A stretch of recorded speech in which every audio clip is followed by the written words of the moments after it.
नमस्कार दोस्तों, आज फिर हमारे साथ एक्स रे ऑफिसर एनके सूद सर हैं। सूद सर, नमस्कार, आपका बहुत बहुत स्वागत है। नमस्कार, बहुत-बहुत शुक्रिया आपका। सूद सर, महबूबा मुफ्ती चुनाव में तो कुछ नहीं कर पाई, लेकिन उसकी बेटी ने अब हिंदू धर्म के ऊपर बहुत ही गंदा और शर्मनाक बयान दे दिया है। ऐसे बयान पहले भी कांग्रेस और समाजवादी पार्टी बहुत सारे लोगों की तरफ से आते रहते हैं। कोई डेंगू कहता है साउथ में, कोई कुछ मलेरिया कहता है, लेकिन अब उनका जो बयान आया है उससे हिंदू बहुत गुस्से में है। तो ये बयान क्या एक सोची समझी साजिश है या फिर एक जुबान फिसलना जिसे ये लोग कहते हैं वो है? कोई ज़ुबान नहीं फिसली, इनकी इनका जो करैक्टर है वो इसी टाइप का है। इलेक्शन में जब ये इलेक्शन लड़ी थी इस टाइम पे, उसमें हार गई। शंकराचार्य टेंपल गई थी वोट लेने के लिए। वोट इनको हिंदुओं ने दिए नहीं, क्योंकि पता कि क्या है ये। इल्तिजा मुफ्ती इनका नाम है, वो मुफ्ती की जो लड़की हैं। पहले इनको सुन लो क्या ये बोल रही हैं। हिंदुत्व और हिंदुइज्म में बहुत फर्क है। हिंदुत्व वो नफरत वाली फिलॉसफी है जो सरवारकर यहाँ इंडिया में फैलाते थे in the 40s, where he used to say कि हम यहाँ एक हेजेमनी एस्टैब्लिश करेंगे हिंदूज की। और वो फिलॉसफी ये कहती है कि India is only of the Hindus and for the Hindus. तो हिंदुत्व और हिंदुइज्म में बहुत अंतर है। Hinduism, like Islam, is a religion that promotes secularism, that promotes love and compassion. So let's not deliberately distort it. और जो मैंने बोला, मैं डंके की चोट पे कहती हूँ कि आजकल जय श्री राम, जिस आप राम राज्य की बात करते थे, वो राम राज्य का नहीं है। Jai Shri Ram is a slogan that's been associated with lynching.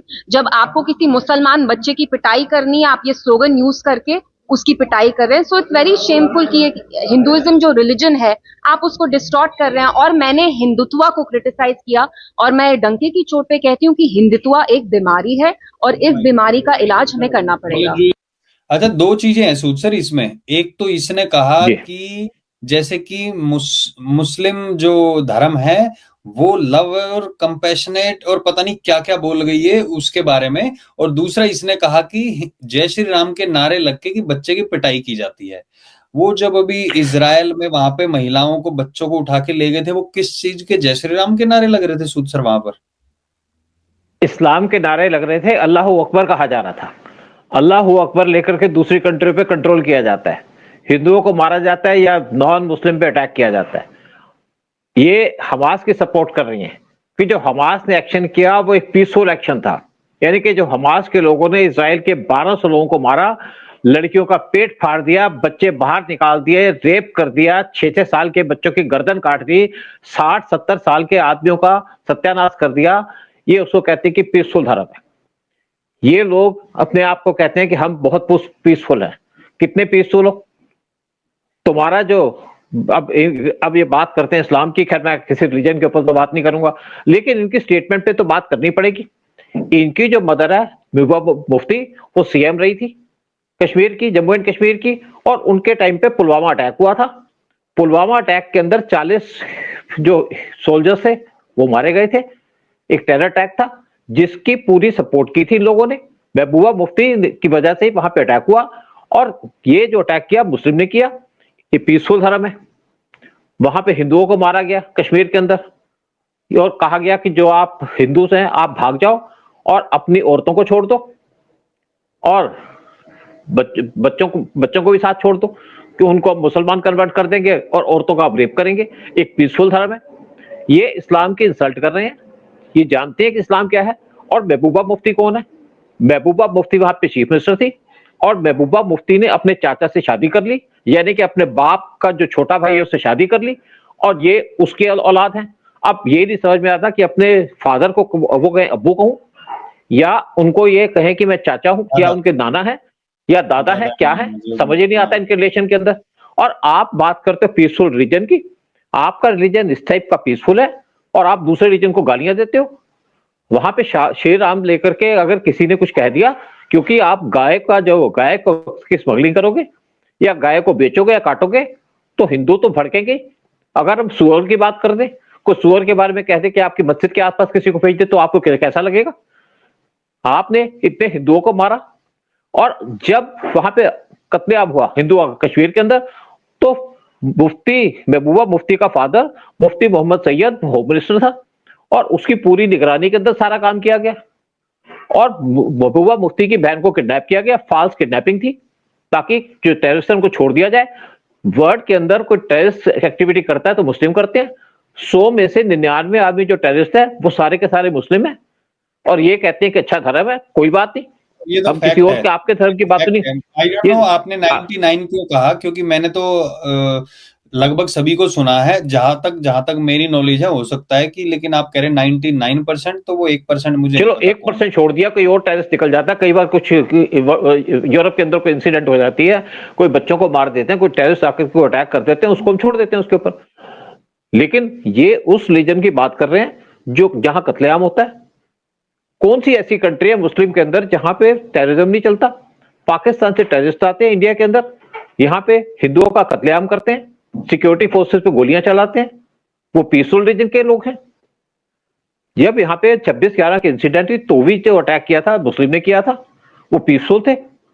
जब 9/11 का अटैक हुआ, 9 दिसंबर का अटैक हुआ था, 9/11 का अटैक हुआ था शायद, जो यूएस के अंदर, क्या उसके अंदर कोई हिंदू इन्वॉल्व था, क्या क्रिश्चियन इन्वॉल्व था? सारे का सारे मुस्लिम थे। और आज बांग्लादेश के अंदर अगर हिंदुओं पे कत्लेआम किया जा रहा है तो किया जा रहा है मुस्लिम के द्वारा। क्या किसी हिंदू ने किसी के ऊपर आंख उठाई है? इसने वहां पे भी नारे उसके बारे लग में रहे नहीं हैं अल्लाह बोलेंगे। अकबर के। अब इलेक्शन तो तुम जीत नहीं पाते, क्योंकि तुम्हें जिहादी भी वोट नहीं देते, बहुत से मुस्लिम भी तुम्हें वोट नहीं देते, लेकिन तुम हिंदुओं पे अपना गुस्सा निकालती हो। और इनको शर्म भी नहीं आती बात करते हुए कि क्या बात कर रही है। जय श्री राम पे इनको ऑब्जेक्शन है। हम श्री राम की पूजा करते हैं, लेकिन हम ये नहीं कहते कि यहाँ पे मतलब राम राज्य बने हिंदुस्तान के अंदर। जब तक तुम्हारे जैसे जिहादी पैदा है, कैसे हम राम राज्य बना सकते हैं? हमें जरूरत भी नहीं राम राज्य बनाने की। अगर राम राज्य बनाएंगे तो तुम हमारी जान खा जाओगे। हमें तो इनकी जरूरत ही नहीं है इस देश के अंदर। अगर इंडिया और पाकिस्तान का पार्टीशन हुआ था, वो हुआ था हिंदू और मुस्लिम के बीच में, कि मुस्लिम उस तरफ और हिंदू इस तरफ, क्योंकि यहाँ का राजा हिंदू था और उसने इंडिया के साथ अपना सलाह कर दिया था कि मैं इंडिया के साथ मिलूंगा, तभी यहाँ पे आए। और अगर तुम्हें प्रॉब्लम थी हिंदुस्तान में रहने की, तो तुम्हारा कोई राज्य नहीं था, तुम्हें चले जाना चाहिए था पाकिस्तान के अंदर। और आज पाकिस्तान के अंदर चले जाओ तो देख लो तुम्हारा क्या हाल होता है। नोच नोच के जिहादी तुमको खा जाएंगे। और ये आज बात करते हैं कि हिंदुस्तान के अंदर हिंदू को गालियां देते हैं। और ऐसे बहुत है ना, जैसे उधर यूपी में चले जाओ तो वो समाजवादी पार्टी के, वो भी मानवता की बात करता है। उसके पिता ने वहां पे अखिलेश यादव को देख लीजिए। अखिलेश यादव का फादर मुलायम सिंह यादव, उसने हिंदुओं का कत्लेआम कर दिया था। जो हिंदू वहां पे राम मंदिर बनाना चाहते थे, राम टेम्पल बनाना चाहते थे, उसको उन्होंने उनके पेट के ऊपर रेत की बोरियां बांध करके उनको सरयू नदी के अंदर बहा दिया था। और आज वो भी यही बात करते हैं। फिर राहुल गांधी भी इस टाइप की बातें करते हैं। वो कहते हैं हिंदू टेररिस्ट है, क्योंकि ये अपना रिलीजन तो बताते नहीं। क्या हिंदू है कि मुसलमान है कि क्रिश्चियन है, लेकिन वोट चाहिए इनको मुसलमान की, इसलिए हिंदुओं को गालियां देते हैं। और ये आज इसलिए गालियां दे रही है हिंदुओं को कि इलेक्शन तो हार गई, अब वो सोच रहे किसी तरीके से हिंदुओं को गालियां देकर के मैं दोबारा इलेक्शन जीत लूं। लेकिन जिन लोगों को ने हिंदुओं पे अटैक किया उसके ऊपर तो कोई बात नहीं करेंगे। एक लिंचिंग हो गई होगी, किसी की जान चली गई होगी, बड़ी अफसोस की बात है। लेकिन तुम सारे हिंदू या सारे जो सनातनी है उनको गालियां देने लग जाते हो। लेकिन इस टाइप के लोग जो गालियां देते हैं, लेकिन अगर आज हम भी उसी तरीके से बात करते हैं जैसे मुस्लिम करते हैं कि हम गर्दन काट देंगे जो हमारे रिलीजन को गालियां देगा, तो सब बंद हो जाएंगे, भाग जाएंगे यहाँ से। अब सिक्योरिटी फोर्सेस जो कश्मीर के अंदर सारी की ज्यादातर हिंदूज हैं, वो तो तुम्हारी गर्दन नहीं काट रहे, तुम्हारे पे गोलियां नहीं चला रहे, वो तो सिर्फ टेररिस्टों पे गोलियां चला रहे। तुम हिंदुस्तान के अंदर बैठे हो और हिंदुस्तान को गालियां देते हो, हिंदुस्तानियों को गालियां देते हो, क्योंकि तुम्हें यहाँ पे फ्रीडम ऑफ स्पीच है। तुम पॉलिटिशियन हो, तुम्हारे पे कोई एक्शन नहीं हो सकता। लेकिन इस टाइप पे जो लोग गालियां देते हैं, और तुम्हारी जो माता है मुफ्ती महबूबा मुफ्ती, उसने कितने हिंदुओं का कत्लेआम किया अपने राज्य के अंदर? क्या उन्होंने एक वर्ड भी निकाला जब हिंदुओं पे कत्लेआम हो रहा था 1990s के अंदर? और उसके बाद भी जब टेररिस्ट हिंदुओं को मार रहे थे तो कोई दिक्कत नहीं थी इनको। दिक्कत तब होती है जब टेररिस्ट मर जाता है। और टेररिस्ट कौन होता है? सारे के सारे जो टेररिस्ट मारे गए हैं कश्मीर के अंदर, सारे के सारे मुसलमान और सारे के सारे पाकिस्तानी। अगर तुम्हारा रिलीजन इतना अच्छा है तो बिल्कुल अच्छी बात है कि आप जाओ पाकिस्तान और रहो वहीं पे, पता चल जाएगा कितना अच्छा रिलीजन है तुम्हारा। क्योंकि तुम्हें यहाँ पे पॉलिटिकल पैट्रोनेज मिली हुई है, तुम्हें सिक्योरिटी मिली हुई है, और सिक्योरिटी दे रहे हैं तुम्हारे हिंदुस्तान के सोल्जर, और सारे के सारे जो सोल्जर तुम्हें सिक्योरिटी देते हैं वो भी हिंदू हैं, लेकिन तुम फिर भी हिंदुओं को गालियां देते हो। और अगर हिंदू वही काम करे जो मुस्लिम करता है तो इनकी हिम्मत ना हो किसी हिंदू को गाली देने की या सनातन धर्म को गाली देने की। मतलब कुछ ना कुछ इनका इलाज होना चाहिए, या तो इनकी सिक्योरिटी, मुझे नहीं लगता कि ऐसे लोगों को सिक्योरिटी भी दी जानी चाहिए, सिर्फ मुख्यमंत्री को सिक्योरिटी मिलनी चाहिए, ऐसे लोगों की सिक्योरिटी तुरंत हटा ली जाए। जो लोग देखो अगर ये गलत बयान देते हैं तो लोगों का गुस्सा उमड़ेगा, तो फिर लोग अपने आप देखेंगे। देखो बेसिकली प्रॉब्लम क्या है कि आप सावरकर को गालियां दी है, लेकिन महात्मा गांधी को गालियां देंगे, क्योंकि महात्मा गांधी हिंदुओं को टारगेट करते थे और मुसलमानों को प्रमोट करते थे। अगर कहीं हिंदुस्तान में महात्मा गांधी के टाइम में कोई टेररिस्ट, कोई आपस में लड़ाई हो जाती थी हिंदू मुस्लिम की, तो महात्मा गांधी मुसलमान के साथ खड़े हो जाते थे।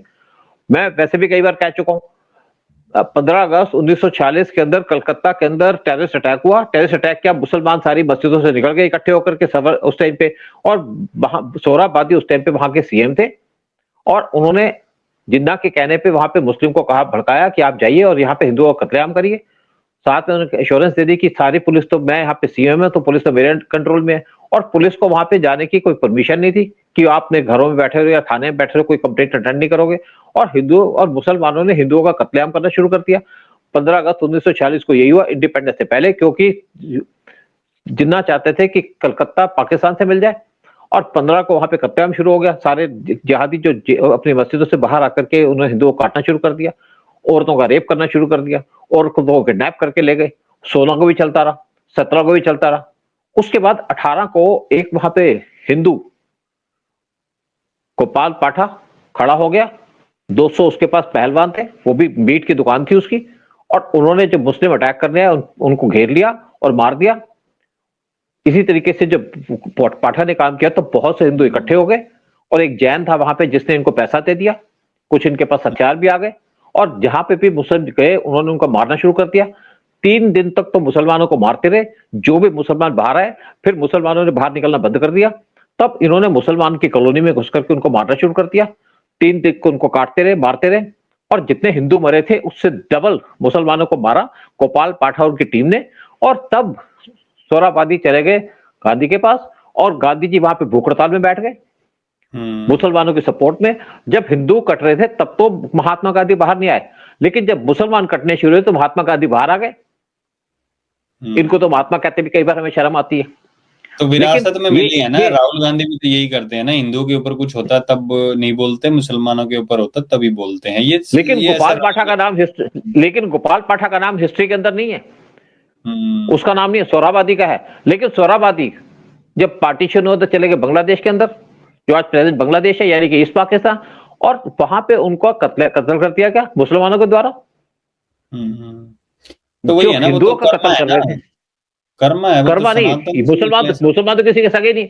इवन जो उनका लियाकत अली था, पहला जो पीएम था पाकिस्तान का, वो नेहरू के साथ उसकी मीटिंग हुई पार्टीशन के बाद, और कहा कि जो हिंदू वहां पे हैं हम उनको सेफ गार्ड करेंगे, तो मुसलमान को सेफ गार्ड करो। नेहरू ने तो सेफ गार्ड कर दिया हिंदुओं को, लेकिन जो पाकिस्तान हिंदू गए उनका कत्लेआम करना शुरू कर दिया, और इवन लियाकत अली का मर्डर कर दिया।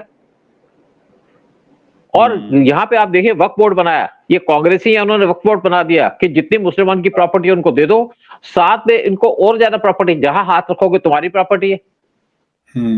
तो आज ये जगह जगह अपनी प्रॉपर्टी क्लेम कर रहे हैं। इवन वाराणसी के अंदर एक इंसिडेंट हुई, वाराणसी के कॉलेज के अंदर कहा कि ये सारा कॉलेज जो वक्फ बोर्ड की प्रॉपर्टी है। फिर वहां पे मुसलमान जो हिंदू थे उन्होंने शोर मचाना शुरू कर दिया कि पहले तो जो यूनिवर्सिटी है, जो कॉलेज है वाराणसी का, उसके अंदर एक मस्जिद बनी हुई थी, उसको मस्जिद को हटाओ। मस्जिद को, क्योंकि वहां पे योगी का रूल है, तो योगी का रूल होने की वजह से मस्जिद को हटा दिया गया। उसके बाद एक और इंसिडेंट हुई, योगी ने कहा कि आप वक्फ बोर्ड को कि आप पेपर दिखाओ, कैसे आपकी यूनिवर्सिटी है, तो पेपर थे नहीं, तो वक्फ बोर्ड ने अपना क्लेम छोड़ दिया उसके ऊपर। तो इनका जो इलाज है वो योगी कर सकते हैं, या मोदी कर सकते हैं, या शाह कर सकते हैं, और इलाज इनका होना भी चाहिए। ये जो जिहादी बैठे हैं इस टाइम पे जम्मू एंड कश्मीर के अंदर, इनका भी यही काम था, हिंदुओं को मार रहे थे। आप देखो लाल चौक पे कोई आप घूम नहीं सकते थे, आज लाल चौक पे सारे लोग घूम रहे हैं, ओपनली घूम रहे हैं, और टेररिज्म खत्म हो जाएगा कश्मीर से। लेकिन मुफ्ती हो गई, या उमर अब्दुल्ला हो गया, या इल्तिजा मुफ्ती हो गई, या महबूबा मुफ्ती हो गई, ये दोबारा चाहते हैं कि कश्मीर के अंदर टेररिज्म आए, पाकिस्तान का रूल हो और इंडिया पे अटैक हो, क्योंकि इनके ऊपर इनको तो कोई मारेगा नहीं, ये तो इनको तो पूरी आजादी है वहां पे। प्रॉब्लम हमारी सिक्योरिटी फोर्सेस को है, और ये हमारा जो कश्मीर है उसको दोबारा लेना चाहते हैं, अब वहां पे दोबारा टेररिज्म फैलाना चाहते हैं। इसी तरीके से उमर अब्दुल्ला स्टेटमेंट दे रहे हैं, इसी तरीके से इल्तिजा मुफ्ती स्टेटमेंट दे रही है, क्योंकि इनको कश्मीर की शांति पसंद नहीं आ रही, क्योंकि अशांति होगी तो इनका काम चलेगा, धंधा चलेगा, बिजनेस चलेगा, इनकी कमाई होगी, और शांति होगी तो इनको कुछ नहीं मिलता। आज पावर से बाहर हो चुकी है, चीफ मिनिस्टर की लड़की होकर के आज पावर से बाहर है, इवन ये एमएलए का इलेक्शन नहीं जीत सकी वहां पे। इसलिए आज इनको ऐसी स्टेटमेंट देनी पड़ रही है हिंदुओं के खिलाफ, ताकि ये मुस्लिम की सिंपैथी ले सके, जो यहाँ पे जिहादी हैं वो इनके साथ सिंपैथाइज करें, इनको सपोर्ट करें, ताकि दोबारा किसी तरीके से पावर में बैठ जाए। बिल्कुल। तो देखते हैं अब इनका भी क्या आगे इलाज होता है, कुछ ना कुछ मोदी शाह ने सोच ही रखा होगा। बट बहुत बहुत धन्यवाद सूद सर आने के लिए, सारी जानकारी शेयर करने के लिए। सबसे निवेदन है आप भी कमेंट सेक्शन में जरूर बताइए आपको क्या लगता है कि ऐसे लोगों का क्या इलाज होना चाहिए। बहुत बहुत धन्यवाद सूद सर आने के लिए। जय हिंद, जय भारत, जय श्री राम। जय श्री राम।